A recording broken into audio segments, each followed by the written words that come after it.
उर्स बाबा फरीद के मौके पर सिक्योरिटी और रेस्क्यू इंतजाम का जायजा। दरबार शरीफ पर मुश्तरका मूक एक्साइज का इनेकाद। Report Naeem Ashraf Randhawa, Aaj Tak Pakistan news, district reporter Pakpattan. Deputy commissioner Pakpattan Asif Raza ने कहा है कि वजीर आला पंजाब मरीम नवाज शरीफ की खुसूसी हिदायत के मौके पर हजरत बाबा फरीदुद्दीन मसूद गंज शक्कर के 784 में सालाना उर्स के मौके पर जायरीन के तहफ़्फ़ुज़ और हंगामी हालात से निमटने के लिए तमाम जरूरी इंतजाम मुकम्मल किए जा रहे हैं। हजरत बाबा फरीद के दरबार शरीफ पर जिले इंतजामिया के ज़ेर एहतमाम रेस्क्यू 1122, महकमा सेहत, police, civil defence, para force और दीगर इदारों ने मुश्तरका मूक एक्सरसाइज का इनेकाद किया, जिसमें आग लगने के फर्जी वाक़े के दौरान इमदादी कार्रवाइयों, इब्तिदाई तिब्बी इमदाद, मुतासरीन के इन्हिला और रेस्क्यू ऑपरेशन का अमली मुजाहरा किया गया।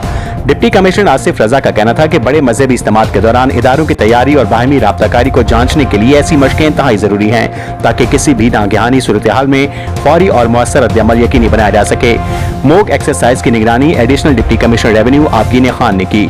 इस मौके पर assistant commissioner Muntaha Azhar, DHO doctor Asif Jalees, tehsil emergency officer Abdul Razzaq समेत मुख्तलिफ महकमों के अफसरान और एहलकार भी मौजूद थे।